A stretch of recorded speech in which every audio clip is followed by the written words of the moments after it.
Bonjour à tous et bienvenue à cette nouvelle session dédiée à l'audit de surveillance sur Noé dans le cadre de l'après Calliope. Nous sommes ravis de vous retrouver aussi nombreux pour cette nouvelle session. Tout d'abord, avant de commencer, donc un rappel des 5 gestes pour un webinaire réussi. Les 3 premiers concernent donc les règles à ne ce qu'il ne faut pas faire, donc les gestes à ne pas reproduire. Pensez à éteindre votre téléphone. Le deuxième geste, ne pas du coup couper le son pendant. Et le troisième geste, ne pas parler pendant, donc pour ne pas interférer durant le déroulement du webinaire. Le quatrième geste et le cinquième concerne donc la partie questions-réponses. Le quatrième, c'est l'outil chat. Vous avez la possibilité donc de poser vos questions directement via cet outil.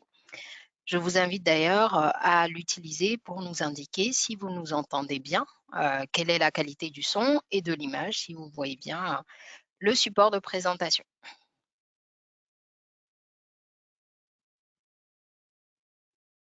Parfait. Donc le cinquième geste concerne la partie donc questions. Tout au long, vous pouvez poser vos questions et à la fin, on va vous inviter à poser des questions d'ordre général et pour des questions vraiment spécifiques à votre situation, nous allons vous communiquer donc les coordonnées du service client et surtout, notre équipe, va être à votre service pour y répondre. Je suis aujourd'hui avec Jean-Baptiste Barbera. Jean-Baptiste, je te laisse te présenter. Bonjour à tous, bienvenue sur ce webinaire. Je suis Jean-Baptiste Barbera, le designer principal de chez ICPF que j'ai rejoint en 2020. J'ai une expérience d'indépendant de 8 ans avant cela et je suis ravi d'être avec vous pour ce webinaire aujourd'hui. Merci Jean-Baptiste. Et donc moi-même, Kainene Amouzougan, directrice marketing et communication au sein de ICPF depuis 2014. Après donc un MBA en communication et un master en management de projets technologiques. Donc j'interviens sur tout ce qui est développement de la notoriété, de l'image de marque de ICPF, mais également donc de vos certifications. Et pour tous les événements aussi, je vous en parlerai plus tard, où on a l'occasion de vous rencontrer. Et donc, je suis très heureuse également de vous retrouver pour cette session. Le webinaire va se dérouler en 5 temps. Le premier, donc, on va vous parler donc d'un rappel de ICPF, où est-ce qu'on en est aujourd'hui. Le deuxième temps, où du coup, nous allons vous présenter Noé, la vision, les opportunités. Le troisième temps, qu'est-ce qui se passe après la certification Calliope? Le quatrième temps, où donc on va faire un focus sur l'audit de surveillance sur Noé. Et enfin, le cinquième temps, questions-réponses. Donc, comme je l'ai précisé tout au long de la présentation, si vous avez des questions liées au sujet que nous présentons, vous pouvez les poser. On y répondra, on prendra des temps de pause pour le faire. Et sinon, il y aura un temps vraiment dédié à la fin pour répondre à toutes les questions. ICPF, donc où est-ce qu'on en est aujourd'hui? Là, vous avez, pour ceux qui suivent régulièrement donc, nos webinaires, là, vous retrouvez du coup cette photo qui est récente, hein, qui date de la fin d'année dernière, qui représente la majorité de nos collaborateurs. Vous avez du coup tout à la droite Jean-Baptiste, le seul avec le verre à la main, donc vous le reconnaîtrez. Et donc là, ça représente vraiment l'équipe donc qui est dédiée à vous. Il y a quelques partenaires et également des auditeurs sous-traitants. Donc, nous sommes à votre service. Donc, à votre service depuis plus de 26 ans. On va fêter donc très prochainement les 27 ans. 27 ans où on a cette vocation de valoriser la qualité de votre professionnalisme, la qualité de vos actions, de vos prestations auprès donc de l'écosystème. Nous créons donc cette valeur avec 41 collaborateurs, donc 14 auditeurs salariés, 70 auditeurs sous-traitants. Nous connaissons donc depuis 2021 une croissance de 180%, ce depuis donc 2013, mais depuis, avec 2021 et notamment donc le flux de demandes important, donc nous rencontrons donc une forte croissance. Croissance qui se matérialise au niveau du nombre de certifiés. Donc, on compte aujourd'hui plus de 1500 certifiés pro. Donc, avec cette certification qui valorise vous valorise vous en tant que professionnel de la formation, consultant formateur, entrepreneur, qui du coup a apporté de la valeur en montée en compétences. On crée également de la valeur avec Calliope, où nous avons obtenu donc l'accréditation pour délivrer cette certification depuis déjà 2 ans. Et à ce jour, on compte 3473 OPAC certifiés. Donc, on représente 12% du marché et 1113 qui sont en cours.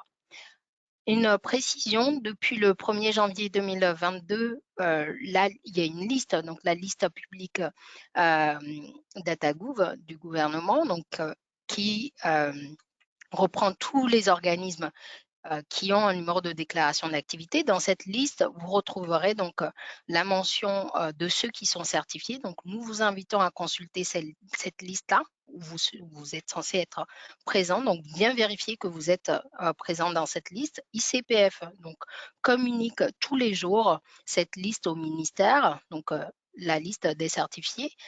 Calliope est à jour, certifié Calliope par ICPF est à jour dans cette liste. Donc, on vous invite en tout cas à les vérifier. Le deuxième point, c'est si vous avez encore donc des OPCO qui vous demandent justement de renseigner toujours Datadoc, nous vous recommandons donc de faire cette mise à jour pour ne pas vous retrouver en difficulté avec certains OPCO, puisque dans cette phase de transition, il continue de s'appuyer donc sur Datadoc. Voilà donc sur les 2 points d'actualité concernant Calliope. Et juste le dernier point justement sur Datadoc, vous n'aurez pas forcément la mention Calliope, ce sera du coup la liste, donc certificat présent sur la liste des certifications reconnues par le CNEFOP.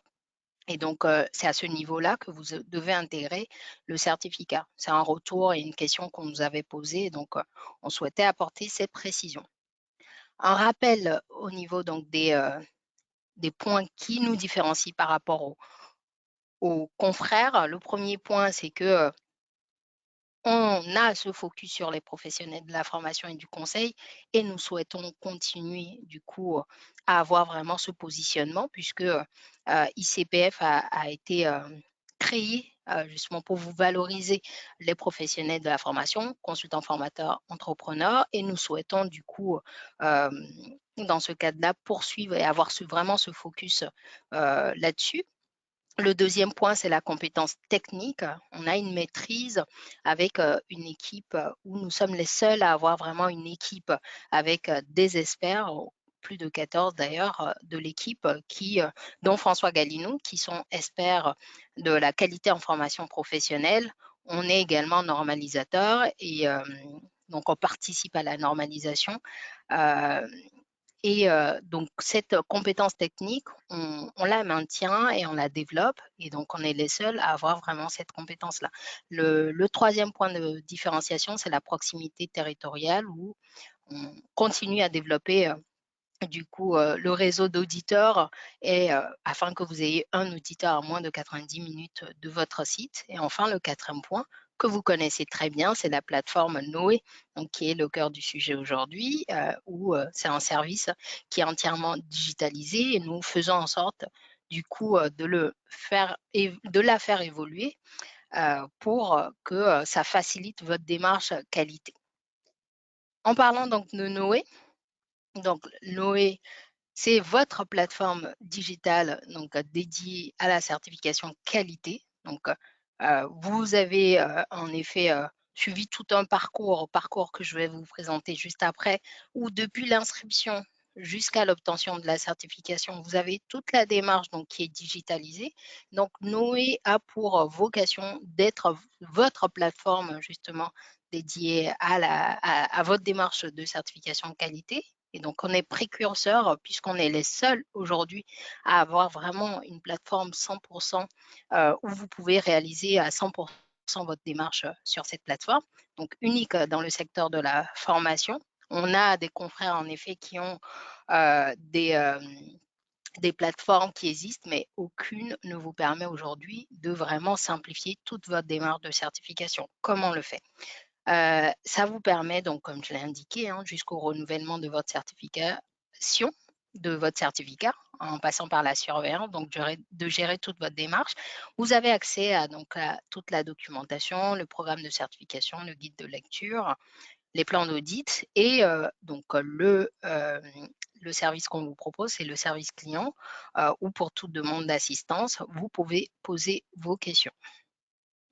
Quelle est la vision par rapport à l'évolution de Noé à ce jour? Donc, il y a la version 3 qui est en cours, qui vous permet aujourd'hui, avec toutes les fonctionnalités qui sont présentes, donc d'effectuer votre demande, de contractualiser, d'effectuer donc l'audit via cette plateforme, d'obtenir le certificat et d'aller jusqu'au renouvellement, donc en passant par la surveillance dont on parle aujourd'hui, ou le suivi pour la certification pro. Noé V4, donc c'est des extensions à venir, donc une amélioration de la plateforme qu'on prévoit avec 4 extensions, Arch, Mzara, Naame et Tan. Et enfin, donc, nous avons cette vision d'aller vers une Noé V5 où l'objectif est que ce soit une plateforme qui vous permette de gérer vraiment toute votre démarche qualité via une même plateforme. Donc ça, c'est vraiment la vision qu'on a par rapport à Noé. Donc sur les extensions, pour du coup développer un peu plus, il y a la première donc extension où l'objectif est donc de vous proposer on a déjà donc eu à travailler sur une offre avec une demande justement d'un organisme qui avait des besoins de ce type-là, d'arriver à gérer les achats de prestations de services intellectuels depuis la même plateforme. Donc cette extension aurait donc comme fonctionnalité de pouvoir référencer donc les, euh, les intervenants, du coup, pour les organismes de formation qui font intervenir plusieurs formateurs, pouvoir les référencer, pouvoir analyser le besoin, pouvoir en effet gérer toute la partie pédagogie, qualité et vraiment avoir une plateforme qui permette de gérer les actions, les achats d'actions de formation professionnelle. Donc, c'est une première extension avec Arch. La deuxième extension, c'est pour du coup vous consultants formateurs entrepreneurs, c'est de pouvoir avoir une plateforme où vous pouvez élaborer, diffuser donc des référentiels en mode wiki. Donc cette extension vous permettrait du coup d'avoir des fonctionnalités de conceptualisation, de conception, puisque arriver à concevoir, c'est une étape, mais arriver en effet à pouvoir diffuser sans forcément que ce soit repris par d'autres, ça c'est très important. Donc cette extension vous permettrait vraiment de sécuriser tout ce que vous concevez, de gérer toute la partie élaboration, validation, diffusion et puis archivage de tout le contenu et référentiel, mais vraiment en mode wiki. C'est ça aussi la spécificité par rapport à cette extension MZARA. Ensuite, vous avez Naame, donc, où vous pouvez, vous, consultant, formateur, entrepreneur, piloter toute la partie qualité et la partie gestion. Vous avez donc la démarche Calliope ou la démarche ICPF Pro que vous gérez depuis Noé actuellement. Mais demain, vous pouvez, du coup, sur toute la partie détermination de besoins, réalisation, conception, suivi, jusqu'à l'évaluation, pouvoir le faire depuis une même plateforme, gérer toute la partie facturation, toute la partie convocation. Donc, avoir vraiment une seule plateforme qui vous permette de piloter toute votre démarche qualité. Donc, c'est ce vers quoi on tend et c'est la valeur qu'on veut vous apporter via cette extension Naame. Et enfin, Etal. Donc, ça, c'est pour ceux qui proposent donc ou qui veulent proposer du coup des actions finançables via le CPF, c'est de pouvoir gérer depuis cette extension les certifications professionnelles que vous proposez, que ce soit la gestion donc de l'examen, toute la partie jury, décision, émission, et puis gérer les référentiels de compétences. Si vous passez par un dispensateur de formation, pouvoir également le gérer depuis cette plateforme, les examinateurs. Donc, vraiment avoir une plateforme et une extension qui vous permettent de gérer toute cette partie. Voilà pour donc la vision et surtout l'amélioration qu'on veut apporter par rapport à Noé pour qu'elle soit une plateforme complète. Après votre certification, donc là, un rappel du parcours, hein. La majorité d'entre vous qui participez aujourd'hui, vous avez passé les 5 premières étapes donc, du parcours Calliope. Bravo. Donc là, vous êtes soit à l'étape 6 ou à l'étape 7, puisque vous participez à ce webinaire donc, de surveillance et de renouvellement. Le cycle du certifié, donc en effet, là, vous êtes certifié à année T, donc à l'étape 6. La prochaine étape, donc, vous avez la surveillance qui intervient entre donc, à T plus 14 mois et 22e mois. Donc, c'est entre le 14e et le 22e mois que vous devez réaliser l'audit de surveillance. Une fois que c'est réalisé, ensuite, vous avez l'audit de renouvellement qui arrive donc à T plus 36. Il y a des exceptions, c'est pour ceux qui l'ont obtenu avant 2021. Vous avez du coup jusqu'à 48 mois pour jusqu'à 4 ans donc pour le renouvellement et pour la surveillance, c'est entre le 18e mois et le 28e mois si je ne dis pas de bêtises. Voilà, donc pour la surveillance, donc là, c'est cette spécificité pour ceux qui l'ont obtenu avant 2021. En tout cas, vous avez ce cycle-là qui vous permet de maintenir votre certification. Donc, ce n'est pas comme certains le disent, hein, j'ai obtenu ma certification, je n'ai plus rien à faire. Non, il s'agit d'une démarche d'amélioration continue. Et dans cette démarche d'amélioration continue, nous, en tant que certificateur, on doit vérifier donc la conformité en passant par la surveillance et après le renouvellement où vous renouvelez ensuite pour 3 ans. Et donc, c'est vraiment un cycle dans lequel vous rentrez tant que vous souhaitez maintenir la certification. Donc, en parlant donc de surveillance et de renouvellement, en quoi ça consiste? Ça va consister, nous, de notre côté, en tant que certificateur, à vérifier l'application du référentiel qui est en vigueur. Donc, à l'audit initial, vous avez démontré votre capacité à répondre justement aux exigences du référentiel de par votre organisation que vous avez mise en place.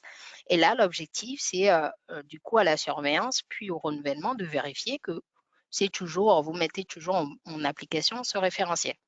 Donc, la surveillance, ça intervient donc entre le 14e et 22e mois et du coup, pour en effet, jusqu'au 28e mois pour ceux qui l'ont eu avant 2021. Et ça se déroule donc à distance ou sur site dans des cas vraiment spécifiques. Par exemple, si l'audit initial a été réalisé à distance comme l'État le permet jusqu'à maintenant, donc obligatoirement votre audit de surveillance va se dérouler sur site.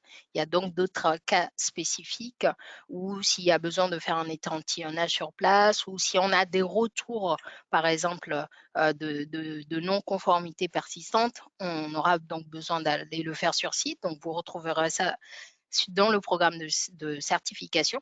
En tout cas, sinon, c'est à distance. Ça consiste donc à démontrer la conformité au référentiel. Et ce qu'il faut noter, c'est que la surveillance démarre dès lors que vous obtenez la certification. Ce qu'on constate souvent, c'est qu'on se dit, bon, voilà, la surveillance et l'audit de surveillance et ensuite l'audit de renouvellement. Non, en tout cas, la surveillance, ça démarre dès lors que vous obtenez la certification. Ça rentre dans le cadre d'une amélioration continue. Donc, nous, on va vérifier tout au long de votre démarche de certification Calliope que vous appliquez bien donc les règles ou en tout cas tout ce que vous avez mis en place pour être en conformité par rapport au référentiel. Lors de l'audit de surveillance, une attention en tout cas particulière va être portée sur déjà les actions que vous avez conduites depuis le précédent audit et dans le cadre de l'amélioration continue. Et surtout aussi, s'il y a des non-conformités donc, qui sont identifiées lors du précédent audit, vérifier donc que les actions qui ont été proposées dans le plan d'action, vérifier leur efficacité, leur mise en œuvre. Donc ça, c'est le premier point. Vérifier aussi les éventuels changements de situation. Et enfin, donc une attention particulière sera portée sur le bon usage des marques. Donc on va être emmené à faire du coup un webinaire spécifique à ce sujet, mais en tout cas, le certificateur, nous allons vérifier en effet que vous utilisez bien les marques en conformité par rapport aux chartes d'usage, à la charte graphique et surtout le plan de communication. Ne pas, par exemple, communiquer en la mention correspondant à la catégorie d'action, ça c'est une non-conformité. Donc dans votre communication, vous devez bien spécifier la catégorie d'action ou encore ne pas faire figurer sur une communication spécifique à une action, mais communiquer dans un cadre général. Donc ça, c'est vraiment des points d'attention sur lesquels l'auditeur va s'appuyer. Et enfin, donc le renouvellement, c'est le même principe, sauf que là, c'est au 36e mois, donc 48e mois, c'est sur site obligatoirement. Et pareil, l'objectif est de démontrer la conformité au référentiel et ça donne lieu, donc, à la différence de la surveillance, là, ça va donner lieu à l'émission d'un nouveau certificat. On m'indique qu'il y a plusieurs questions, du coup, qui arrivent. On va prendre un temps de pause pour y répondre.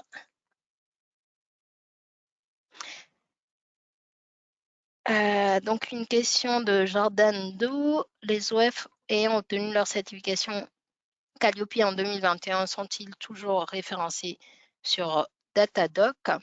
À notre connaissance aujourd'hui, oui, dans le sens où, en fait, Datadoc, il répertorie dans tous les cas ceux qui sont certifiés Calliope. Donc, pour les OPCO qui s'appuient toujours sur Datadoc, en effet, si vous avez mis à jour votre certification sur Datadoc, ça va bien entendu, du coup, le prendre en compte jusqu'à ce que Datadoc disparaisse totalement. On attend en tout cas les dernières nouvelles pour voir quelle sera l'évolution de Datadoc. Une question de Hervé Collier. Je suis certifié depuis décembre 2020 et lorsque je vais sur mon compte, je n'ai pas accès à un historique quelconque et je n'ai plus accès à Noé. Pouvez-vous m'éclairer? JB? Alors, bonjour à tous. Oui, je vais vous proposer pour cette question très spécifique de faire une demande via notre service client. On pourra vous assister beaucoup plus directement pour régler votre souci. Merci JB.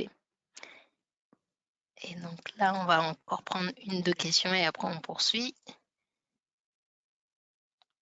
Donc oui, ça c'est plus par rapport aux extensions. On pourra gérer les évaluations, convocations suivies directement de Noé. C'est l'objectif en effet avec cette extension que nous souhaitons mettre en place.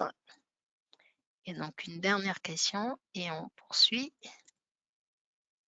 Faut-il prendre rendez-vous pour la surveillance? Et c'est là où je vais passer justement la parole à Jean-Baptiste pour nous apporter plus de précision.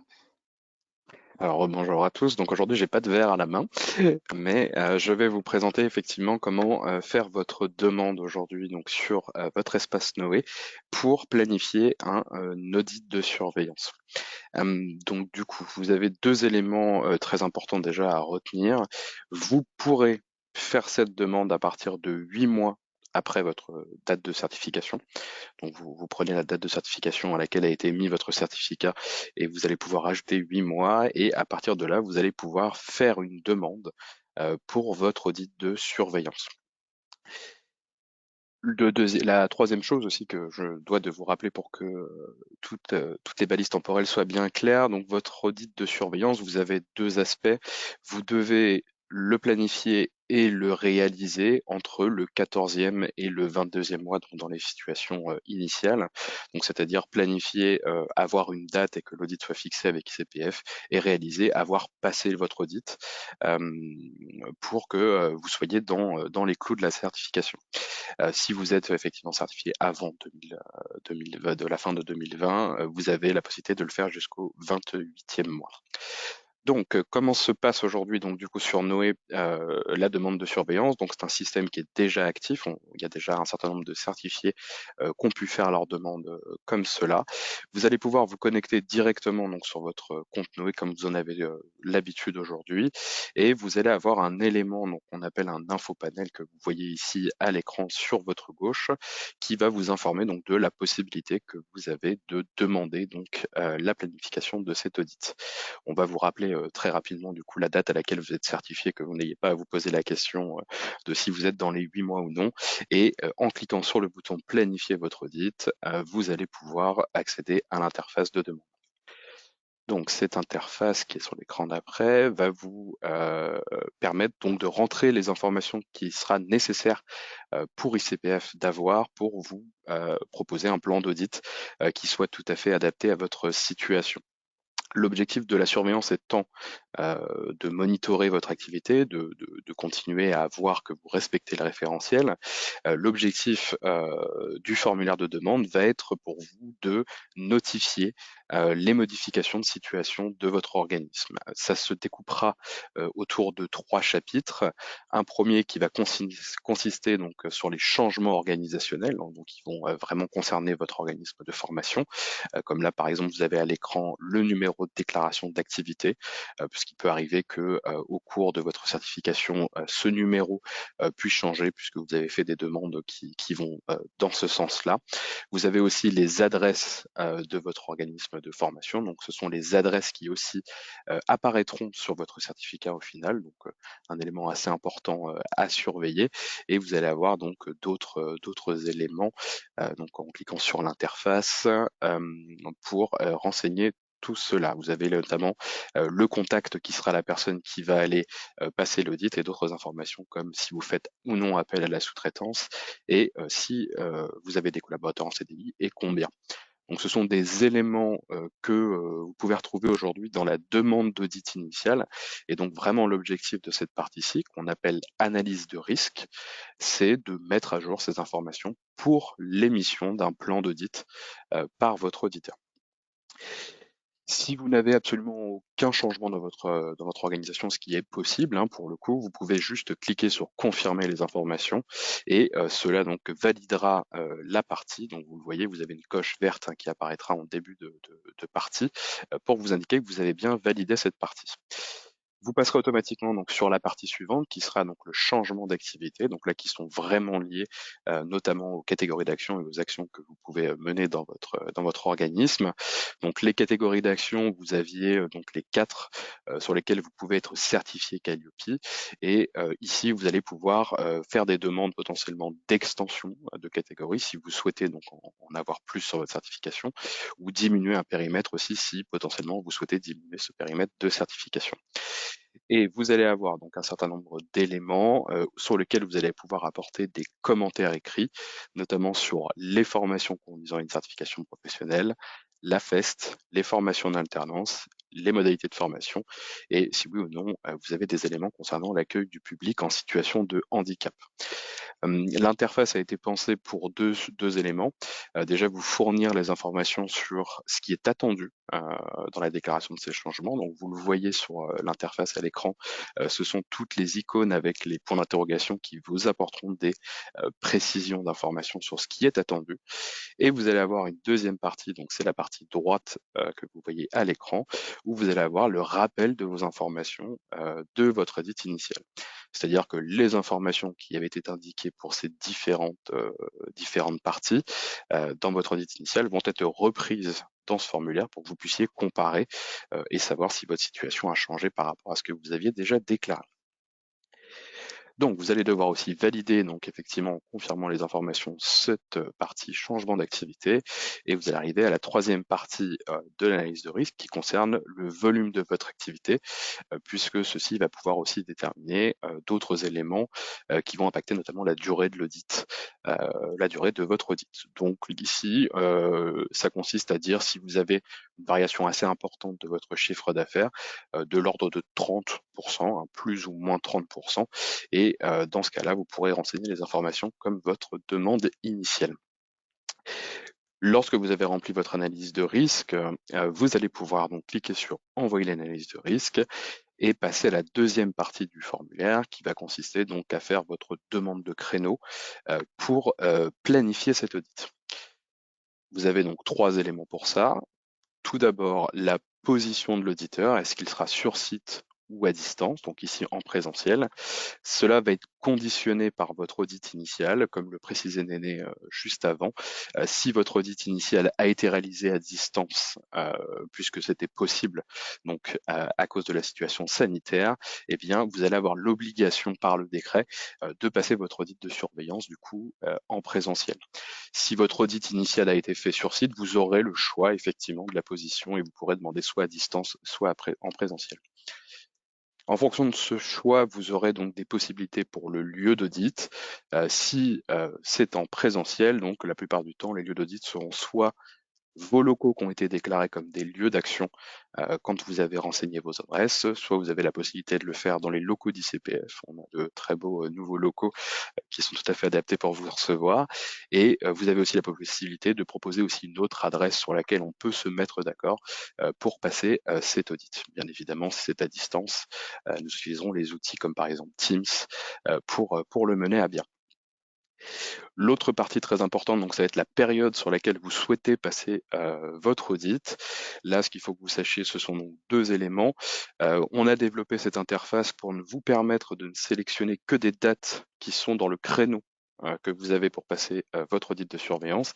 C'est-à-dire que vous ne pourrez pas sélectionner de date avant 14 mois après votre certification et vous ne pourrez pas sélectionner de date après 22 mois ou 28 si vous rentrez dans ce cas-ci votre certification. Donc, vous ne pourrez pas faire d'erreur de demande à ce niveau-ci euh, pour le créneau. Vous choisissez une date de début, une date de fin et ICPF s'efforcera de vous proposer une date dans ce créneau pour que ça corresponde à votre demande. Vous avez une dernière partie optionnelle, donc qui est la partie j'apporte des précisions avec le commentaire que vous voyez en fin d'écran. Si vous avez d'autres éléments à nous communiquer qui ne rentraient pas dans les autres informations qu'on vous avait demandées, vous pouvez ici rentrer un commentaire qui sera bien évidemment pris en compte.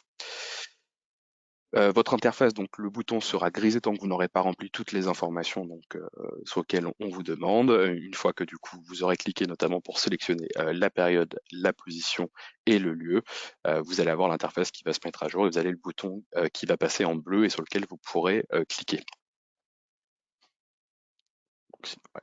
Voilà, donc une fois que vous avez cliqué, vous aurez une confirmation donc en fin de parcours qui vous dira, donc si vous cliquez là sur le bouton, vous aurez une validation qui vous indiquera bien qu'on a reçu votre demande et à partir de là, ICPF va traiter votre demande pour émettre une proposition pour votre audit. Donc ce sont les écrans suivants. Pour émettre une proposition, on le fait assez rapidement hein, pour l'audit de surveillance.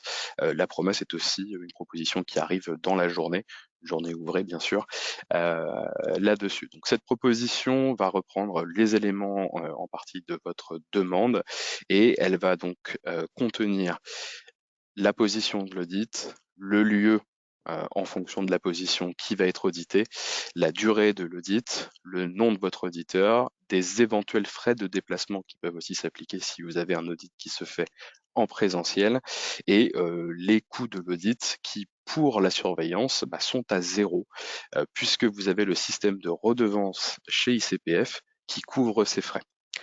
Ce qui fait que la plupart des propositions que vous allez recevoir vis-à-vis de la surveillance ne donneront pas lieu en tout cas à une tarification. Il s'agira juste d'accepter les conditions de déroulé de l'audit, hein, donc la date et la durée. Si vous avez donc des frais de déplacement à payer, bien sûr, la proposition vous proposera de payer directement en ligne via Noé et vous avez le choix, bien sûr, de la méthode de paiement. Très important, une fois que vous avez donc accepté, vous avez le choix de aussi pouvoir refuser cette proposition, hein. Vous avez un bouton qui est en bas à gauche sur les interfaces, où vous pouvez renseigner pourquoi vous refusez la proposition. Souvent, c'est dû aux dates qui sont proposées qui ne sont pas les bonnes. Et dans ce cas-là, on vous reproposera une autre date. Et si vous acceptez et que vous allez jusqu'au bout et que vous payez les éventuels frais, là, votre audit sera planifié, arrêté, et vous allez retrouver l'information dans votre interface Noé qui va se mettre à jour. Donc ce sera les écrans suivants. Suivant. Juste avant de passer à l'étape suivante, là, vu qu'on parle de planification de proposition, il y a quelques questions qui sont arrivées en lien avec le sujet. D'accord. Donc, une question de Elsa Magne. Allons-nous recevoir un mail automatique de la plateforme pour spécifier les 8 mois? Alors vous allez avoir deux éléments. Donc qui ne sont pas encore aujourd'hui développés, hein, mais qui vont arriver vraiment très prochainement. Quand je dis prochainement, c'est sous moins d'un mois. Vous allez avoir effectivement un email qui va vous être envoyé via le service client pour vous prévenir que vous arrivez donc dans cette période où vous pouvez planifier votre audit. Et vous avez par contre quelque chose qui existe déjà aujourd'hui, qui est déjà développé, c'est que vous avez un email qui vous est envoyé quand vous arrivez au 14e mois. Donc à partir du début de la période de surveillance. C'est-à-dire que vous avez toujours la possibilité de le planifier, hein, bien évidemment. Mais voilà, vous savez que vous êtes entré dans cette période. Et l'autre chose qui va arriver incessamment sous peu aussi, ça va être le fait que ICPF va pouvoir vous proposer directement une proposition du coup pour un audit de surveillance et remplir avec vous les éléments que je vous ai présentés juste avant, donc l'analyse de risque et votre demande d'audit de surveillance. Donc c'est-à-dire qu'au lieu que ça parte juste de vous, que vous fassiez votre demande, on pourra aussi le faire partir d'ICPF qui vous fera une proposition en accéléré. Béatrice Esposito sur le même sujet qui indiquait que donc vous aviez appelé ICPF et on vous avait dit que vous serez contacté. Après, ça dépend, peut-être que vous nous avez appelé l'année dernière avant que les fonctionnalités soient en place, mais en tout cas aujourd'hui, vous aurez l'information en vous connectant directement sur la plateforme Noé ou en effet en recevant l'email qui vous permettra du coup d'aller du coup sur la plateforme et effectuer la planification. Guylaine Robin qui indique également il faut programmer l'audit à 8 mois, à plus de 8 mois. Et en effet, c'est à partir donc de ces De 8 14. mois. Mhm. Ouais, c'est ça. Et du coup, vous devez du coup planifier entre 14 et 28e mois. C'est ça. Alors pour rappel, hein, vraiment l'interface ne vous proposera de toute façon pas de possibilité de sélectionner de date en dehors de ces créneaux-là. Donc vous aurez l'information affichée et vous aurez cette anti-erreur qui est déjà en ligne. Une dernière question par rapport à donc cette partie, c'est donc pour l'audit de surveillance, nous sommes obligés de payer les frais de déplacement des auditeurs, plus louer un endroit pour l'audit si on travaille à domicile, plus peut-être le logement, ou est-ce que on peut le faire directement dans les locaux habituels, salle de réunion par exemple? Ouais, ça va vraiment dépendre hein, du coup de la situation de votre dossier. Déjà, ça va dépendre effectivement de votre audit initial. Si ce dernier avait été fait effectivement à distance dans le cadre du dispositif pour la période Covid, vous serez obligé effectivement de le faire sur site. Après, le choix du site, vous aurez le choix effectivement soit entre des locaux que vous avez déjà déclarés, soit chez ICPF, soit ce qu'on appelle un lieu de commun accord, hein, où on va se mettre d'accord avec vous sur le fait que ça se passe dans ce lieu. Donc c'est pas forcément une salle qui est louée hein, pour le coup, mais oui, ça va dépendre effectivement de votre situation et pour ça, l'interface va y répondre hein, en vous fournissant les possibilités que vous avez ou non et en vous indiquant les choix que vous pouvez faire. Mais c'est très normé à cause du décret effectivement qui donne tous les paramètres qu'on peut sélectionner. Mm. Une question sur la redevance, Audemeyer, le paiement de la redevance, est-ce qu'on reçoit un email pour le paiement ou est-ce qu'on doit faire le paiement nous-mêmes sur Noé?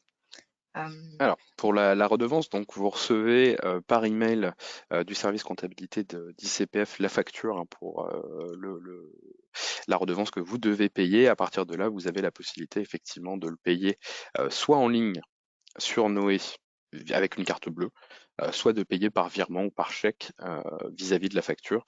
Et donc dans ce cas-là, ça se fait effectivement en dehors de Noé. Mais en tout cas, la validation de vos paiements se fait sur Noé, donc vous retrouvez les informations sur votre espace.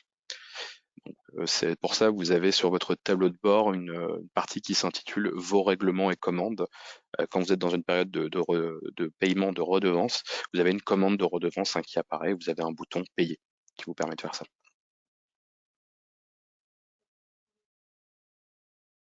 pour finir, donc sur la partie redevance, une autre question, est-ce que du coup, si l'audit initial a été réalisé, du coup, était prévu en présentiel, mais finalement a été réalisé à distance, il est proposé en effet de le reporter donc sur le prochain audit. Est-ce que ce sera déduit de la redevance? En effet, en fait, ce qui est proposé, c'est que de reporter justement, puisque l'audit de surveillance, comme on l'a indiqué, si l'audit initial a été finalement effectué à distance, l'audit de surveillance sera sur site, donc on propose en effet du coup de le reporter, ce qui veut dire que vous n'aurez pas de frais de déplacement, comme Jean-Baptiste l'a présenté, à régler au moment donc de la planification.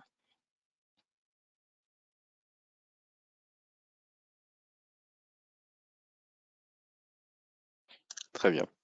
Alors, nous en étions donc du coup à la proposition qui va vous être émise par ICPF. Comme je vous disais, vous avez deux étapes importantes, hein, donc la signer quoi qu'il se passe pour l'accepter, et si ça donne lieu du coup à des frais, vous allez pouvoir la régler. À partir de là, effectivement, votre interface Noé va se mettre à jour pour vous indiquer l'état du système, hein, et vous donner l'information comme quoi votre audit de surveillance a été planifié. Donc c'est encore une fois l'info panel que vous voyez sur la partie de gauche de votre écran, où vous avez donc la date à laquelle ça va être planifié, et vous allez aussi surtout pouvoir accéder donc au suivi de votre dossier. Donc votre dossier Calliope, hein, c'est ce que vous aviez déjà pu voir, notamment votre audit initial, où vous avez deux possibilités. Soit effectivement vous aviez l'option d'élaboration de votre dossier, et dans ce cas-là vous avez accès de manière quasi permanente à ce dossier pour récupérer les informations, ou alors du coup vous n'aviez pas cette option élaboration, mais vous allez pouvoir quand même avoir accès à votre dossier pour la logique de l'audit de surveillance.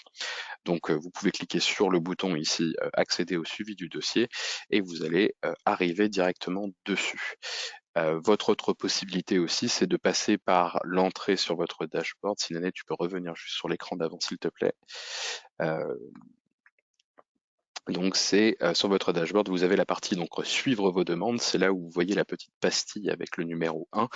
Là, vous allez pouvoir de toute façon, de manière générale, suivre tout l'état de vos demandes Calliope, que vous soyez en cours, certifié, prêt pour l'audit de surveillance, ou même après pour la logique de renouvellement. Voilà, donc ça c'est vraiment pour le déroulé de la planification tel qu'il se passe déjà aujourd'hui, hein, sur Noé. Je le répète, on a déjà un certain nombre de certifiés, hein, qui sont déjà passés par là, et le fait de passer par donc l'étape de l'analyse de risque pour déclarer vos changements, puis la planification, ça nous permet donc à ICPF de vous donner une date qui correspond à votre demande pour que vous réussissiez votre audit de surveillance et qu'il soit réalisé dans la période dans laquelle vous devez le faire. Et l'analyse de risque, ça nous permet d'émettre un plan d'audit qui va se concentrer effectivement sur soit les changements apportés à votre situation, soit les éléments sur lesquels vous avez soit pas été audité sur le premier audit, soit sur lesquels vous avez été moins audité, ou en tout cas de permettre à votre auditeur de faire un échantillonnage correct. Donc voici pour le déroulé vraiment de la demande de surveillance. Alors après, ce qu'il faut savoir, c'est que une fois que votre audit est planifié, vous aurez donc la même chose que ce qui se passe lors de l'audit initial. Vous serez préparé un peu en amont. ICPF vous contactera juste avant pour faire ce qu'on appelle donc de l'embarquement et vous donner les informations essentielles, hein, pour que votre audit se déroule aussi dans de bonnes conditions. Votre auditeur vous enverra votre plan d'audit que vous pourrez récupérer sur Noé. Vous serez notifié de l'envoi de ce plan d'audit, et le jour J, vous pourrez passer votre audit dans les meilleures conditions pour obtenir un maintien de votre certification et continuer à bénéficier de Calliope pour votre organisme. Et une question par rapport aux pièces ou aux preuves à apporter. Donc la question c'est dans le cas du coup d'un audit de surveillance dans vos locaux, quelles preuves faut-il apporter? Quelles pièces à apporter? De Sophie Yasmine. Alors, je ne vais pas pouvoir faire de réponse exhaustive, puisque les preuves vont dépendre aussi des documents que vous avez, hein, en tant qu'organisme de formation. C'est votre auditeur, hein, vraiment qui décide, hein, des preuves aussi qu'il va regarder, puisque c'est le principe d'échantillonnage, hein, où comme de toute façon la durée de l'audit est limitée, on ne pourra pas passer en revue absolument tous les éléments de preuve, mais voilà, votre auditeur avec Noé va émettre un échantillonnage qui sera représentatif, hein, du coup de votre activité, votre organisme, et regardera les différents éléments que soit vous avez pu charger, soit qui sont aussi à disposition. Donc ce qu'il faut bien retenir, c'est que tout ce que vous mettez sur Noé ne sera potentiellement pas que les seules choses qui seront auditées, hein, qui seront regardées, mais que ce sont des éléments en tout cas qui sont déjà dans votre dossier et qui sont prêts à la consultation pour votre auditeur. En effet. Et après, ce n'est pas lié au lieu de l'audit, puisque que ce soit dans nos locaux ou dans les vôtres, ou encore dans un lieu défini entre nous et vous. Dans tous les cas, c'est les mêmes preuves que vous devez apporter. C'est comme pour l'audit initial, hein. Maintenant, comme Jean-Baptiste l'a indiqué, ces preuves, il y aura un échantillonnage qui seront faits. L'objectif, c'est d'apporter en effet les preuves nécessaires à la démonstration de la conformité de votre organisation. Et en fonction de ça, l'auditeur va effectuer en effet son échantillonnage.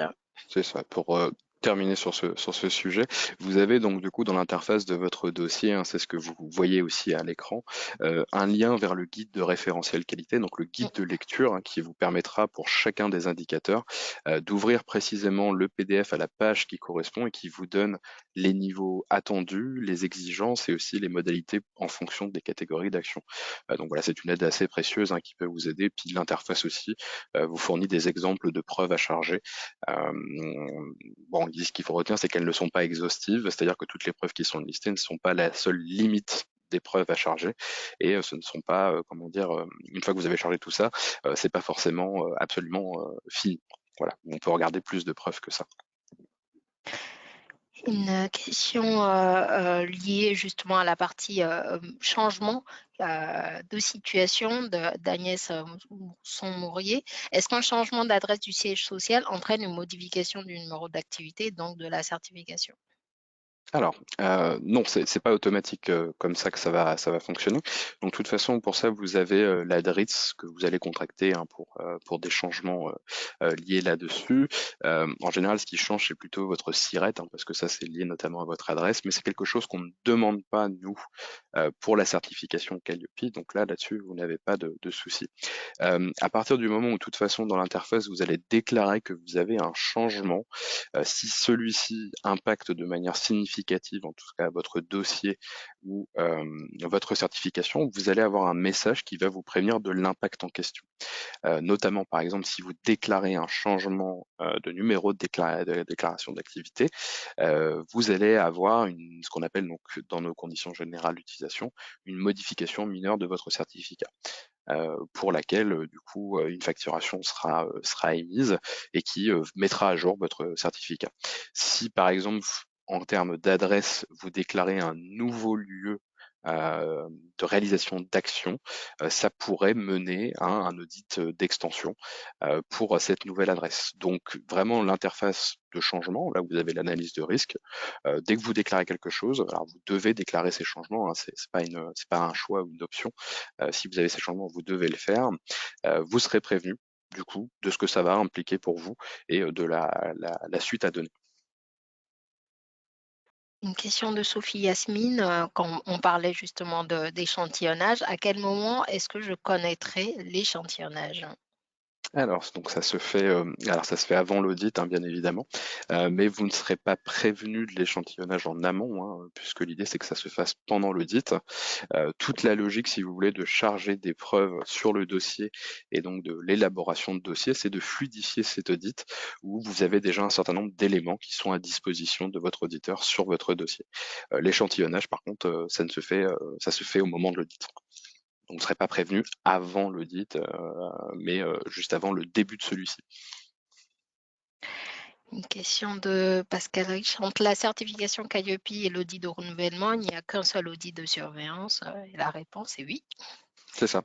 Donc ouais, il faut bien distinguer deux choses, hein. C'est votre période de surveillance qui elle est une surveillance, on va dire, continue, hein, où on peut notamment vous notifier des mauvaises utilisations de la charte Calliope.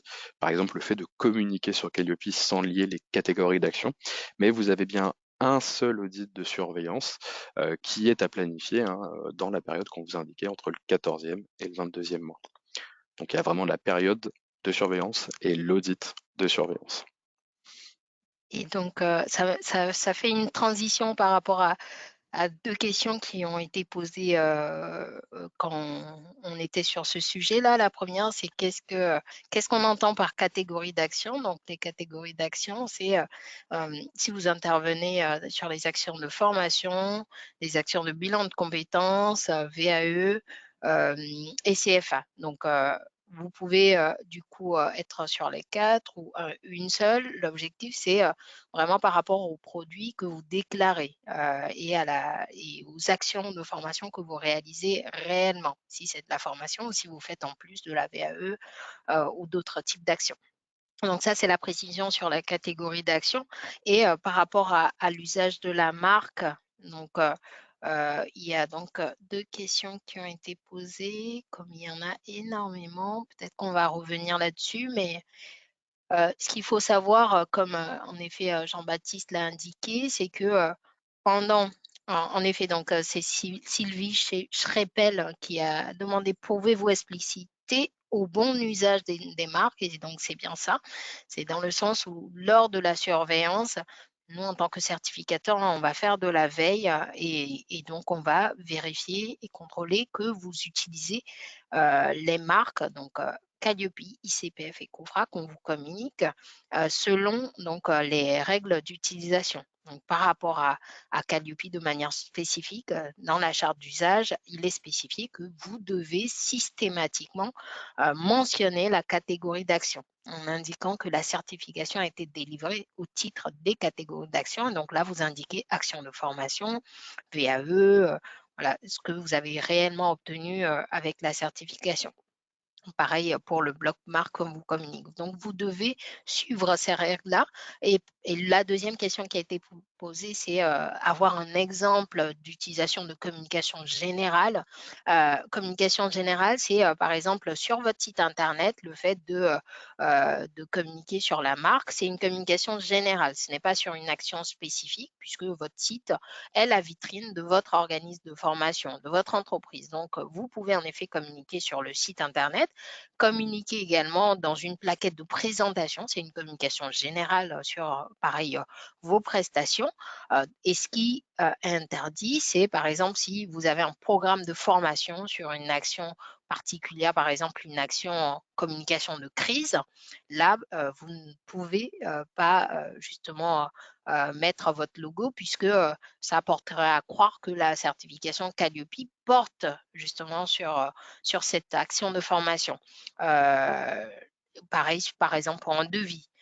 Mais par contre, voilà, tout ce qui est plaquettes, support de présentation, par exemple, de votre organisme de formation, dans votre signature, d'email, c'est, autant donc, de, supports de communication générale, dans lesquels vous pouvez, en effet, du coup, utiliser la marque Calliope. Mmh, Alors pour oui. précision là-dessus, vous allez pouvoir depuis votre tableau de bord Noé, retrouver un document dans la catégorie «Vos documents», qui est le plan de communication, hein. Alors pour ça la seule condition on va dire, c'est que vous soyez déjà certifié et vous aurez accès donc à ce plan de communication qui détaille notamment, l'utilisation de la charte Calliope. Oui et donc, là, pareil, il y a des demandes de précision là-dessus, Sophie Yasmine. En effet, le logo Calliope, vous pouvez le communiquer sur le site internet en vous, basant, sur les règles, du coup, définies dans la charte d'usage. Donc c'est en effet, possible. Après ce n'est pas obligatoire, vous n'êtes pas obligé, hein, sur le site internet, même si c'est dommage après avoir obtenu, la certification de ne pas valoriser et la mettre en avant puisque, en tant que, client ou prospect, si je vais, sur le site internet, en tout cas le retour de témoignage que, nos certifiés font, c'est que, de plus en plus d'entreprises et de plus en plus de prospects sont, du coup, sensibles à la question de la certification puisque c'est un élément aujourd'hui, de différenciation qui leur permettent, du coup d'accéder au financement. Donc ils regardent ce point et c'est intéressant pour vous, de la valoriser en le mettant sur le site internet. Mais par contre, ce n'est pas obligatoire. Et du coup, autre précision, hem du coup, qui a été demandé. Il y a eu plein d'autres questions, donc du coup, je ne les retrouve plus, mais juste un instant. C'était toujours sur la marque. Oui, si donc on a un webinaire de prévu prochainement, en effet, du coup, on est en train de prévoir d'ici mars au plus tard d'organiser un webinaire vraiment spécifique à la communication. Donc, on pourra du coup vous apporter toutes les précisions. Et Agnès Rousson-Modrier qui demande et sur les conventions de formation. Conventions de formation en général, ça porte sur une action de formation, donc ça veut dire aussi une communication spécifique. Donc, c'est interdit de par la charte d'usage. Je vais me permettre de Oui. répondre à une question donc, de Maya Al Alwax, excusez-moi pour le nom de famille. Donc pourquoi la certification doit être faite chez vous et on ne peut pas la faire en distanciel? Donc ça en fait ça va dépendre encore une fois hein, de ce que donnent les décrets. Encore une fois le distanciel à la base hein, avait été introduit avec la crise sanitaire et n'était pas prévu hein, pour Calliope. Donc pour l'instant effectivement pour la certification, enfin l'audit de surveillance, le conditionnement de à distanciel ou en présentiel, bah, ça dépendra clairement de votre audit initial. Pour rappel, si l'audit initial a été fait à distance, vous n'aurez pas le choix, ça se fera sur site pour la surveillance. Et je vais vous prendre une deuxième question aussi de Sophie Yasmine. Donc, en cas d'anomalie constatée lors de l'audit de surveillance, que va-t-il se passer? C'est une question assez importante, effectivement. Donc, du coup, ça se passe comme votre audit initial. Si des non-conformités sont remontées lors de votre audit de surveillance, en fait, à la fin de votre audit, ça fera place à ce qu'on appelle donc le traitement des non-conformités, où vous aurez donc des périodes définies hein, pour traiter chacune des non-conformités qui pourraient être remontées lors de l'audit de surveillance. Bien sûr, les délais dépendent de la gravité de la non-conformité et vous devrez, pendant ce traitement des non-conformités, apporter la démonstration de votre conformité ou des actions que vous mettez en place pour être conforme aux indicateurs qui ont été remontés comme non conformes. Donc ça se passe de manière identique à votre audit initial. Il y a eu quelques autres questions toujours sur le même sujet. En cas de non-conformité, quelles sont les procédures de correction? Et donc, ça permet d'y répondre également. C'est ça. Vous serez prévenu hein, dans le dossier directement pour chaque non-conformité du délai que vous avez aussi hein, pour vous remettre en conformité. Donc, on va du coup passer à la conclusion pour pouvoir traiter toutes les questions, puisque là, il en arrive énormément. Donc, ça va nous permettre d'avoir vraiment un temps dédié jusqu'à 15h30 pour pouvoir. Ah, je voudrais Oui. juste répondre à une Mm. dernière question, parce qu'effectivement, c'est un cas qui se produira pour certains d'entre vous. Donc, une question de Marilyn Merel. Si un organisme de formation demande un audit d'extension avant le 14e mois d'audit de surveillance, est-ce que cet audit se fait en même temps que la surveillance ou sera-t-il fixé à une autre date? Donc, quand vous auriez un audit d'extension qui devra se faire, donc vous n'avez pas énormément de possibilités hein, pour un audit d'extension, c'est vous avez demandé soit bah, une autre catégorie d'action qui n'était pas donc sur votre certificat original, soit vous avez déclaré un nouveau site de réalisation d'action. L'idée, c'est que cet audit d'extension se produise, soit réalisé avant votre audit de surveillance, pour qu'au moment de l'audit de surveillance, en fait, ces nouvelles informations bah, soient prises en compte pour ce dernier. Voilà.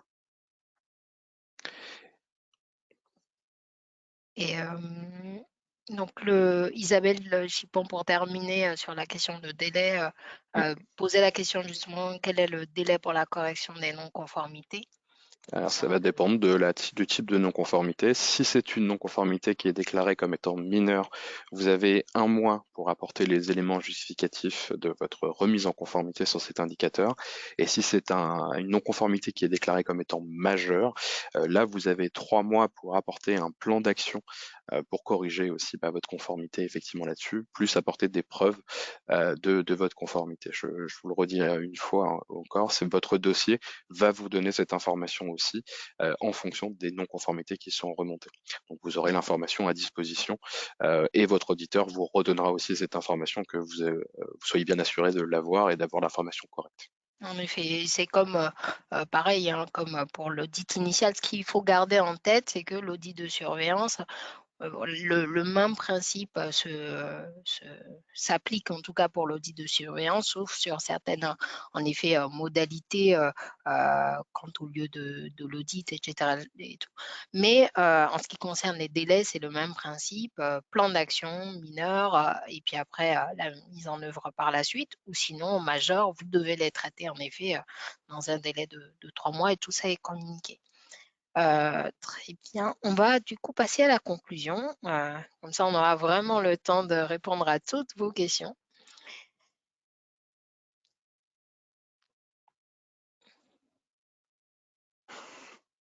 Alors, donc pour conclure effectivement, donc sur la surveillance, c'est ce qu'on vous a présenté aujourd'hui. Donc, la période de surveillance, donc, elle s'effectue donc dès l'obtention de votre certification et elle s'inscrit vraiment dans la démarche d'amélioration continue. Donc, c'est-à-dire que dès que vous êtes certifié, vous êtes dans cette logique de surveillance où si nous, de notre côté, on constate par exemple une mauvaise utilisation de la charte graphique, on va vous le notifier pour que vous vous mettiez en conformité là-dessus.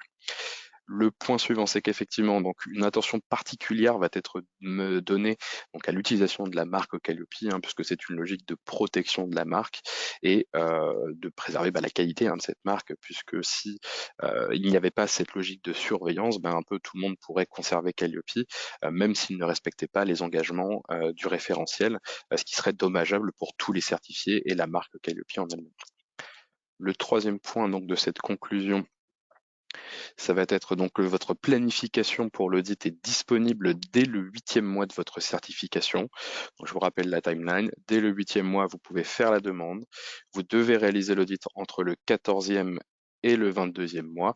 Et si vous avez été certifié avant la fin 2020, vous avez jusqu'au 28e mois après votre date de certification pour planifier et réaliser votre audit. Ce sont les deux conditions. Il ne s'agit pas juste d'avoir planifié avant la fin de la date, mais de l'avoir effectivement passé cet audit. Et le quatrième point, donc du coup de ces conclusions, c'est qu'on reste disponible pour vous assister. Donc sur Noé, vous avez le service client qui est toujours à votre disposition, sur laquelle je réponds assez souvent d'ailleurs personnellement. Donc si vous voyez que c'est signé Jean-Baptiste, c'est que je vous aurais répondu directement. On vous donne une réponse à vos problématiques, qu'elles soient simples ou complexes, en une journée maximum.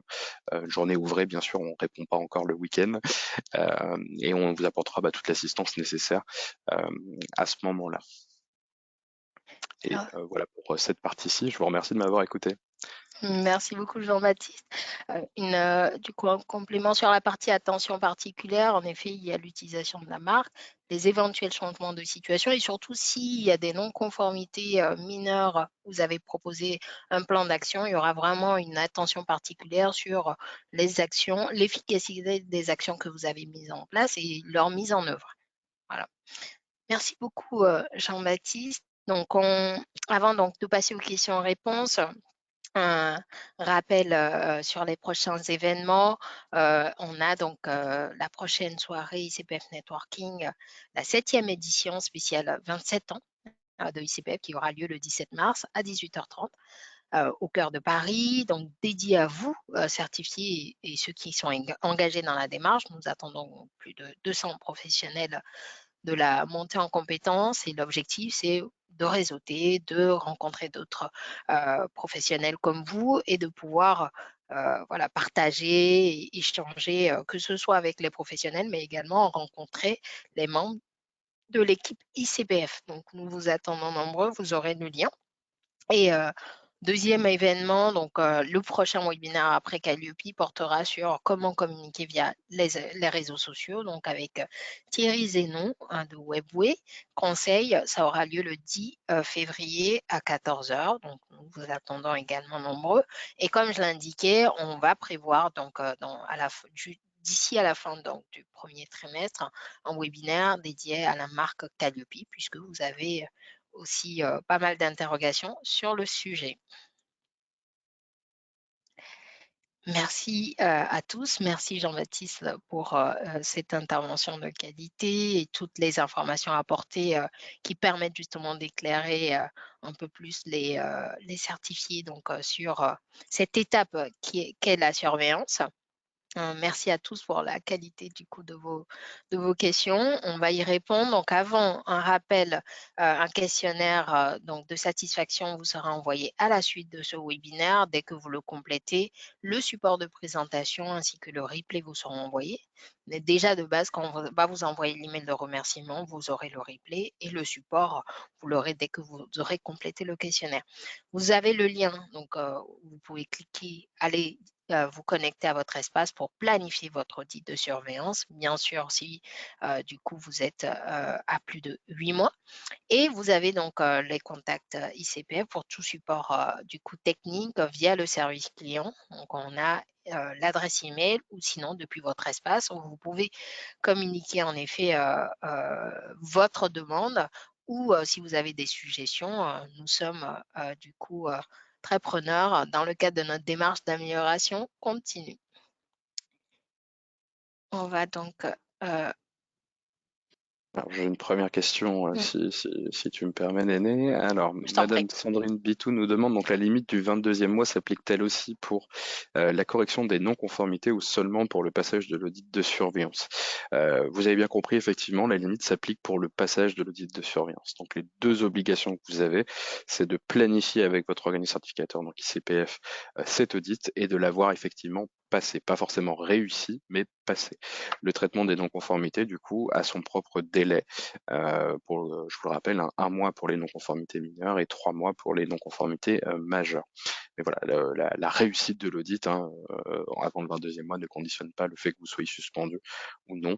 C'est qu'il faut passer votre audit avant le 22e mois. Une, une question donc d'Audemeyer. Quand il y a une transformation d'une formation en présentiel vers une FOAD, Mhm. quels sont les indicateurs audités? Y a-t-il des points précisément importants à préparer?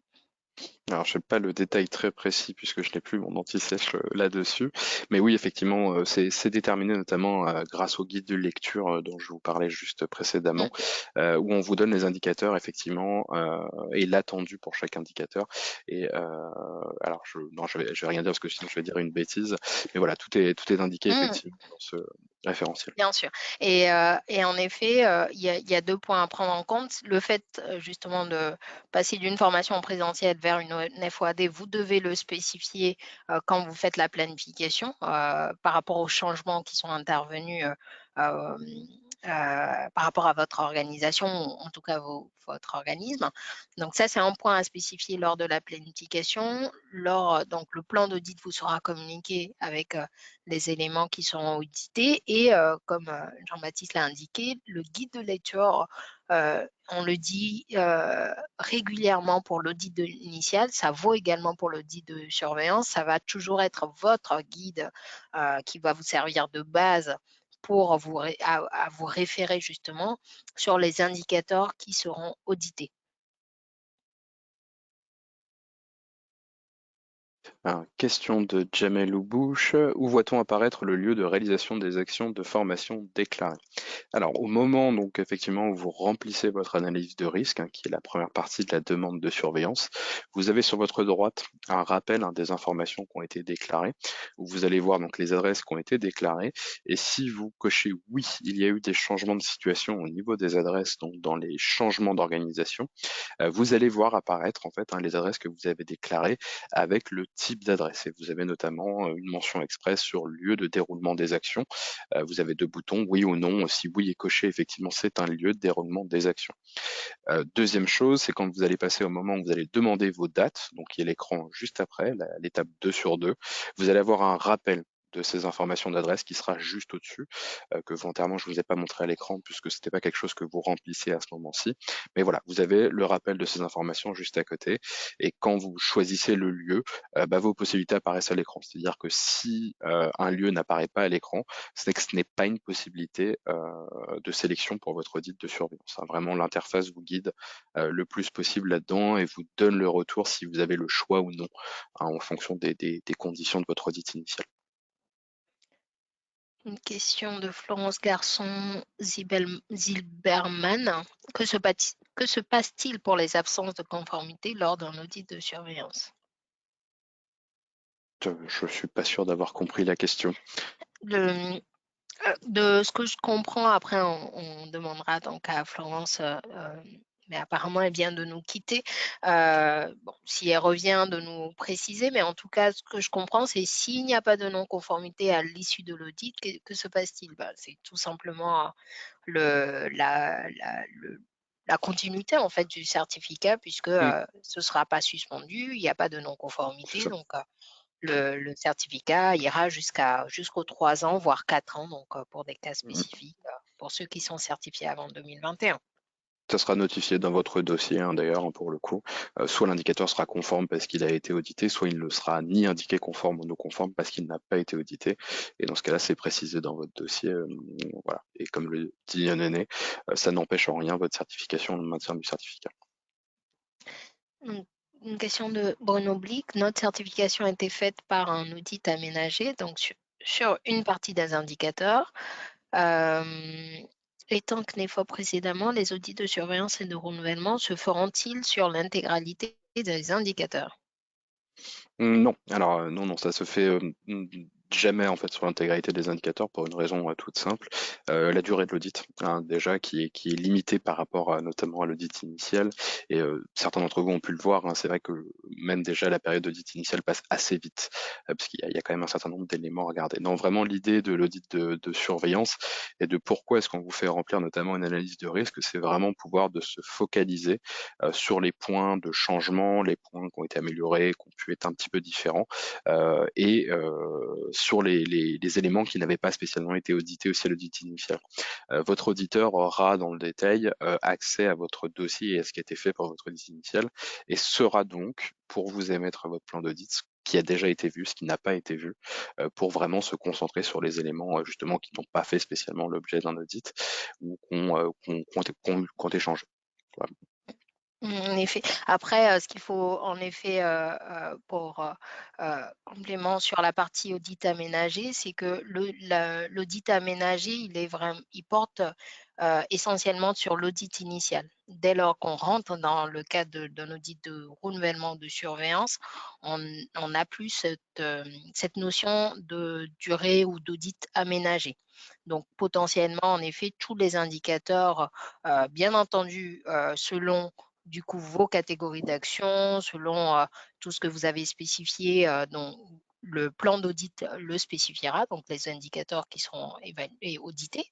Et donc, lors de l'audit, en fonction du temps imparti, l'auditeur va vraiment aller à l'essentiel, comme Jean-Baptiste l'indique, mais sachez qu'il n'y aura plus cette notion d'audit aménagé.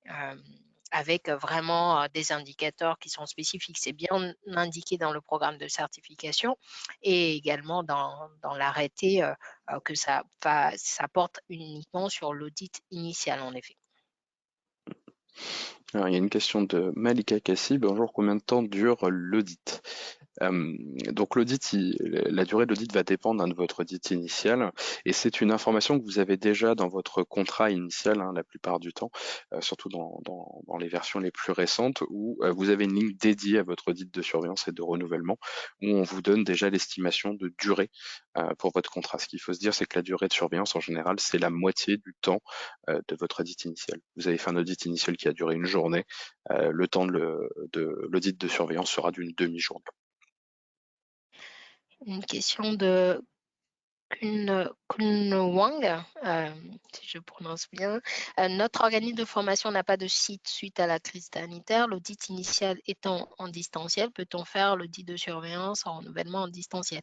Euh, Comme indiqué, en effet, si l'audit initial est à distance, donc forcément l'audit de surveillance sera du coup sur site, sachant que si vous n'avez pas de site, comme Jean-Baptiste l'a indiqué, en effet, ça va se faire soit dans les locaux de UCPF ou dans un lieu défini, ou même si vous avez un lieu où vous pouvez accueillir l'auditeur, du coup, vous devez le spécifier en effet lors de la planification, mais en effet, c'est pris en compte par rapport justement au présentiel lors de l'audit de surveillance.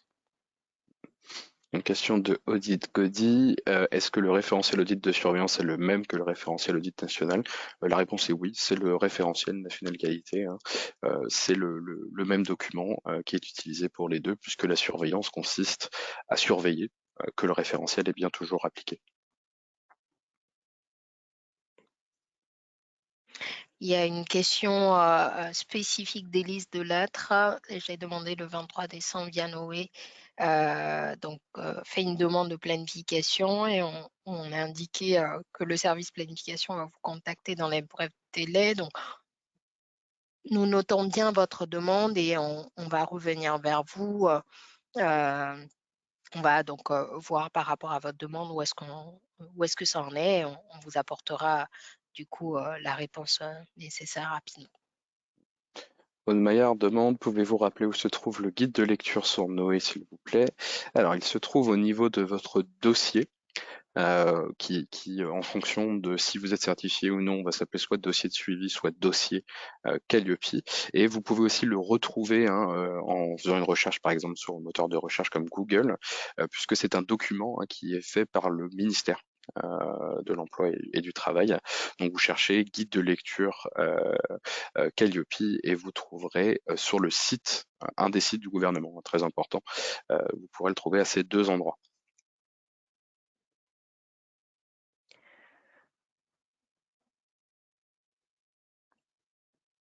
Alors, j'ai une question de Chipon Isabelle. Notre planning de formation 2022 est déjà amputé pour le Covid. Est-ce que le non-respect du planning est un critère de non-conformité majeur? Espérons que non. Je ne suis pas sûr d'avoir compris votre question, mais si la question est que vous ne planifiez pas, que vous ne réalisez pas votre audit de surveillance avant la fin de la période, c'est plus qu'une non-conformité majeure, hein, pour le coup. C'est un motif de suspension de votre certification. Alors comment ça va se passer? Quand vous entrez en suspension, vous êtes prévenu. Déjà, bien sûr, immédiatement que votre certificat est suspendu. De notre côté, nous prévenons le ministère pour que du coup, vous ne soyez pas référencé sur ce moment avec votre certificat. Et vous avez 3 mois pour vous remettre en conformité pour conserver votre certificat. Donc, ce qu'il faut savoir, c'est qu'on ne vous le retire pas, hein. Il est juste suspendu et que l'action à mener pour se remettre en conformité, c'est de planifier, de passer votre audit de surveillance. Euh, Après, vous avez le choix, hein, si vous décidez d'arrêter aussi Calliope, vous pouvez ne pas passer votre audit de surveillance. Et dans ce cas-là, vous serez suspendu et votre certificat sera retiré à la suite. On a du coup euh, des questions qui reviennent, qui étaient revenues régulièrement par rapport à l'intérêt ou cette obligation de le faire sur site quand l'audit initial s'est réalisé par exemple à distance. Sachez que c'est quelque chose en effet qui a été défini au niveau réglementaire puisque initialement l'audit donc initial est sur site en présentiel comme l'audit de renouvellement et l'audit de surveillance donc a été du coup est à distance. Et maintenant, par rapport au contexte sanitaire, l'État donc a mis en place cette dérogation qui permet, et là ils l'ont conduit encore hein, jusqu'à cette année, du coup, qui vous permet de le réaliser à distance. Sauf que du coup, comme l'audit initial qui était censé être en présentiel se fait à distance, forcément, donc l'audit de surveillance doit se faire en présentiel. Maintenant, il faut prendre en compte le fait que si vous n'avez pas de locaux, comme on l'a répété, hein, le lieu est décidé du coup entre vous et le certificateur, donc ICPF, hein, ça c'est le premier point. Euh, le deuxième point, c'est par rapport aux frais, donc le fait que du coup vous ayez des frais du coup à régler. Sachez que nous, le système qu'on propose, que vous connaissez et qui a été favorablement, en tout cas pour nos certifiés jusqu'à aujourd'hui, En tout cas, c'est un point positif, c'est le fait d'avoir justement ce système de redevance qui est annuel, qui vous permet du coup de lisser ce budget qui peut s'avérer important, mais d'avoir un coût qui est lissé. Et donc, lors de la planification de l'audit de surveillance, c'est vraiment que les frais de déplacement qui seront facturés, les frais éventuels. Donc, dans le cadre d'un audit en présentiel, si ça vous fait, ça se fait dans vos locaux ou en tout cas dans le lieu vers chez vous, il y aura en effet des frais. On fait en sorte d'avoir vraiment des auditeurs à proximité pour que ces frais soient vraiment réduits. Ça, c'est aussi du coup le deuxième point. Et puis après, le troisième point, si c'est dans nos locaux, après, voilà, c'est vous des frais de déplacement que vous aurez en effet à gérer de votre côté. Alors, une question de Sophie Domas. Lors de l'audit de renouvellement, est-ce le même auditeur qui nous suit que lors de l'audit initial? Alors, il n'y a pas de... Alors, c'est la situation préférée, effectivement. L'auditeur qui ou l'auditrice qui vous a fait l'audit initial vous suivra sur votre dossier pour l'audit de surveillance et de renouvellement et potentiellement la suite si vous décidez de mener un nouveau cycle. Mais ce n'est pas une obligation, ce n'est pas assuré à 100%, puisque la principale considération qu'on a aussi pour vos demandes, c'est de planifier dans les dates que vous demandez, hein. Donc, si votre auditeur n'est pas disponible dans ces dates, vous aurez un autre auditeur ou auditrice pour ces audits. Alors, je réponds aussi très rapidement à une question d'Edith Cody. J'ai répondu par écrit. Donc, le document, la liste publique des organismes de formation, donc qui est disponible, vous pouvez la retrouver donc du coup sur le site du ministère du Travail. Pareil, vous pouvez taper aussi sur un moteur de recherche, liste publique des organismes de formation, et vous allez trouver normalement dans les, c'est le premier lien hein, puisqu'il est assez bien référencé. Voilà, je vous l'ai mis dans le chat pour tout le monde aussi avec le lien d'accès direct. Exactement. Et il y avait en effet une participante, une certifiée qui nous a partagé également le lien, mais donc, vous le retrouverez dans le chat. Ça va être plus simple en effet. Euh, il y a une question de Marion Scafarto. Est-il possible de choisir le même auditeur qu'à l'audit initial et si oui, comment? Donc c'est ce que je répondais juste avant. Vous ne choisissez pas votre auditeur, hein, bien évidemment, mais oui, en tout cas dans le système, dans la façon à fonctionner ICPF, vous avez un auditeur qui serait plutôt référent sur votre dossier, qui va vous suivre sur les différents audits, mais ça va dépendre effectivement des disponibilités. Encore une fois, notre première principale préoccupation, hein, c'est de vraiment planifier dans les dates où vous avez déclaré que vous êtes disponible, et parfois vos auditeurs ne sont pas disponibles dans ces périodes-ci. Une question de Valérie Garcia. Lors de l'audit de surveillance, si nous souhaitons de nouvelles activités comme la VAE ou l'apprentissage, nous pouvons démontrer la mise en place du process en tant que nouvel entrant sans avoir eu de client. Alors là, c'est du détail vraiment technique par rapport au référentiel. Je ne vais pas pouvoir vous répondre précisément. Euh, Moi, ce que je peux vous dire, c'est qu'en tout cas, si pour votre audit de surveillance, effectivement, vous choisissez dans la liste de risques de demander de nouvelles catégories, ça donnera lieu à ce qu'on appelle un audit d'extension pour vous auditer pour ces nouvelles catégories d'actions. Et si vous réussissez cet audit d'extension, on rajoutera ces catégories à votre certification. Et ça sera pris en compte pour votre audit de surveillance. Et en effet, si c'est une activité que vous venez de lancer, bien entendu, ce sera pris en compte comme en effet nouvel entrant puisque vous n'avez pas encore mis en œuvre d'action, mais il vous faudra démontrer l'organisation qui va être en place par rapport à ces nouvelles activités. Il y a des questions qui sont revenues aussi régulièrement par rapport à l'audit dans les Antilles. Donc, est-ce que nous pouvons faire l'audit à distance? Donc, si l'audit initial était en présentiel, en effet, vous pouvez le faire à distance. Par contre, si, comme on l'a indiqué, vous l'avez fait initialement à distance et que là, c'est sur site, sachez que ICPF a des auditeurs, en effet, qui sont basés en Guadeloupe ou dans Drumcom, donc où ils peuvent intervenir directement donc en présentiel. Donc ça, c'est quelque chose qui est en place maintenant pour vraiment des zones très spécifiques où nous n'avons pas d'auditeurs. Après, il y a une organisation qui est en place pour vraiment limiter les frais de déplacement et envoyer en effet un auditeur, mais tout en faisant en sorte que les frais soient le plus limités possible. Alors, je vais répondre à une question aussi qui a pas tout à fait à voir avec la surveillance, mais qui revient en ce moment beaucoup parce que Calliope est maintenant entré en vigueur. Donc bonjour, donc c'est Madame Aurore Starchoco. Bonjour, j'ai consulté la liste officielle des organismes certifiés et les infos de notre société ne sont pas complètes. Est-ce normal? Alors, ça va dépendre en fait du coup des informations qui sont communiquées aux différents acteurs. Ce qu'il faut que vous reteniez, c'est qu'ICPF est responsable de une seule chose sur cette liste, c'est de déclarer si vous êtes certifié Calliope, oui ou non, et pour quelle catégorie d'action. Ça, c'est une déclaration qu'on fait tous les jours. Donc, ça se fait automatiquement, hein, bien évidemment, pour que ça soit fait absolument tous les jours, donc auprès du ministère. Et si vous avez des besoins de mettre à jour les autres informations qui sont à l'écran, je pense notamment à vos adresses et à vos sirènes, vous devez vous adresser à la DRITS qui vous a donné votre numéro de déclaration. Donc, c'est régionalisé. Et c'est auprès de eux que vous devez demander donc la mise à jour de ces informations.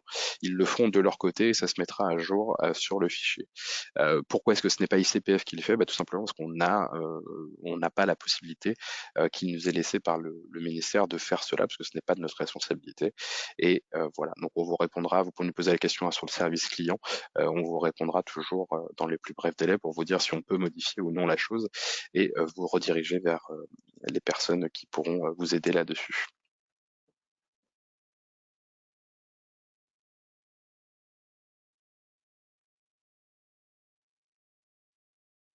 Alors, une question très spécifique, a-t-il des auditeurs sur Toulouse? Donc c'est ce que vous disiez, Néné. Il n'y a pas forcément un auditeur précisément sur la zone, mais en tout cas la promesse effectivement d'ICPF, c'est que vous ayez un auditeur en présentiel à moins de 90 minutes du lieu de l'audit. Et donc c'est tout à fait envisageable effectivement d'avoir un audit sur site à Toulouse. Nous avons d'ailleurs notre chef des développeurs qui est à Toulouse.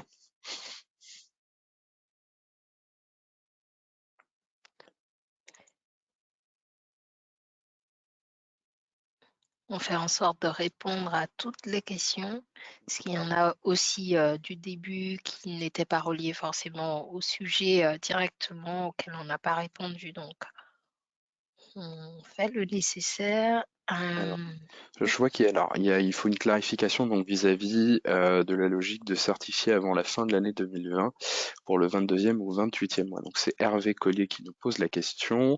En ayant été certifié fin 2020, vous dites que l'audit de surveillance doit être réalisé entre le 14e et le 22e mois. Or, sur mon espace Noé, je peux lire clairement qu'il est indiqué avant le 28e mois.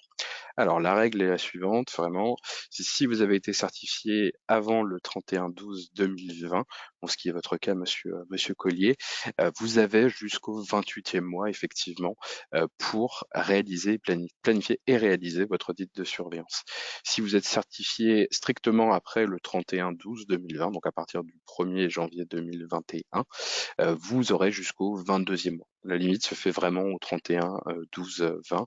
Et mettons que vous ayez été certifié le 31/12/2020, vous rentrez dans le cadre où vous avez jusqu'au 28e mois pour faire votre surveillance. Voilà, j'espère avoir été plus clair pour vous.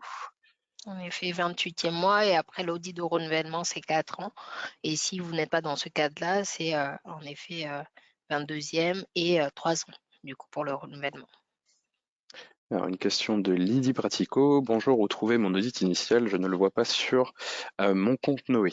Alors, c'est le même dossier que vous avez pour votre certification qui va vous servir pour et votre audit initial, et votre audit de surveillance, et votre audit de renouvellement. Comme ça, vous aurez l'ensemble aussi des éléments de preuve que vous avez pu charger sur vos différents dossiers, mais aussi l'ensemble des éléments qui ont été émis par ICPF. Je pense notamment à vos plans d'audit et à vos rapports d'audit qui soient provisoires ou définitifs.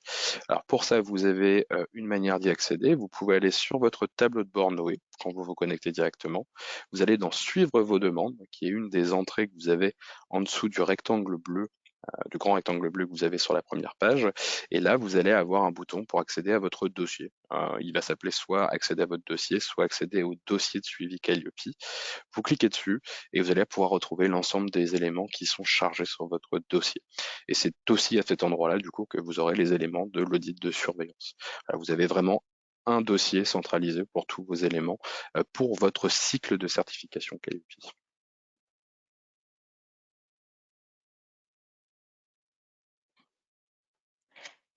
Une question remontant donc de Bruno Raguin. J'ai planifié et programmé donc une période pour mon audit de suivi. Quelle est la suite?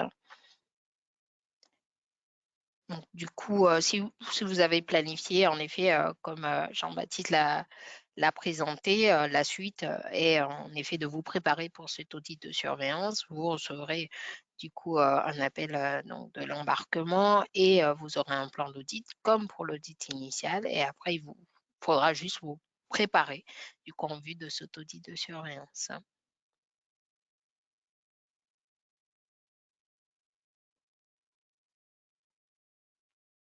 Et une question donc de précision qui peut être importante à apporter pendant donc une non-conformité. Est-ce qu'on est toujours Calliope de Jamel Bush?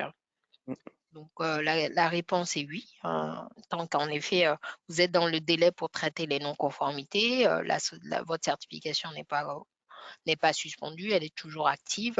Et c'est si vous dépassez les délais justement qui sont spécifiés, vous n'arrivez pas à traiter les non-conformités, la certification sera suspendue et vous, dans le délai supplémentaire, ce n'est toujours pas le cas, du coup, vous pouvez être amené à perdre votre certification. Il me semble qu'on a répondu au maximum du coup de questions. On arrive à 15h30. Il y a une question donc par rapport à la V4 d'Anne-Marie Clédelin. Quand la V4 de Noé sera-t-elle disponible? Donc la Noé V4, du coup, Jean-Baptiste pourra apporter plus de précisions là-dessus. En tout cas, c'est en développement cette année, donc on prévoit du coup de la mettre du coup à disposition, soit en fin d'année ou l'année prochaine, mais en tout cas, on vous apportera plus de précisions. C'est ça, on n'a pas encore de date de sortie officielle, effectivement, mais on ne manquera pas de vous prévenir et de communiquer là-dessus, puisqu'on sait que vous êtes assez nombreux intéressés par soit toutes les extensions, soit certaines extensions spécifiques.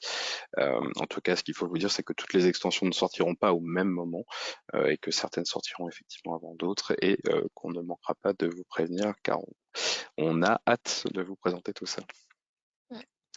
Et pour finir, il y avait eu aussi beaucoup de questions sur la durée de l'audit ou le fait que ce soit en effet, si on était en audit aménagé, comment on l'a répondu, est-ce que ce sera sur tous les indicateurs?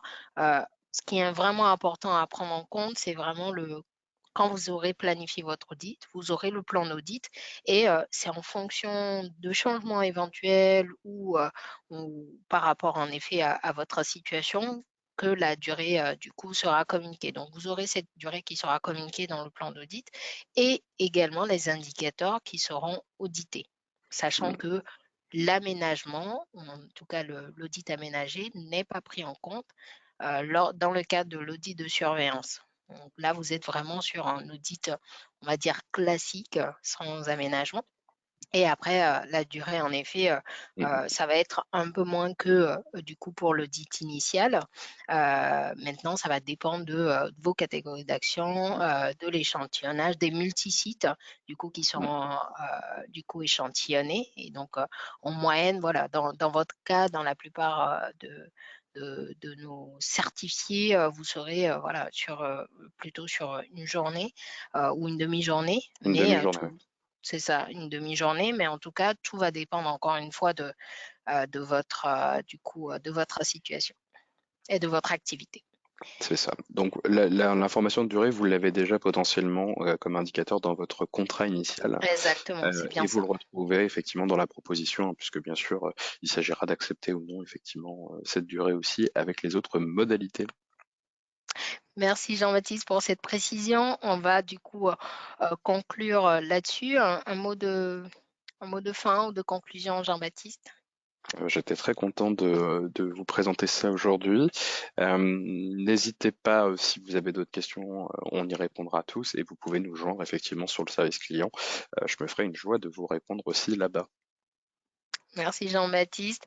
Merci à tous pour votre participation et nombreuses, hein, puisque depuis qu'on fait les webinaires, il y a 3 ans, on atteignait en effet pratiquement 400 inscrits et là, on les a atteints. Merci beaucoup pour justement d'avoir été nombreux à vous inscrire et à participer. Merci pour vos questions. Comme Jean-Baptiste l'a indiqué, notre équipe est à votre service donc pour toute question, pour faciliter et simplifier votre démarche. Merci à vous. Une très bonne journée à tous. Très bonne journée.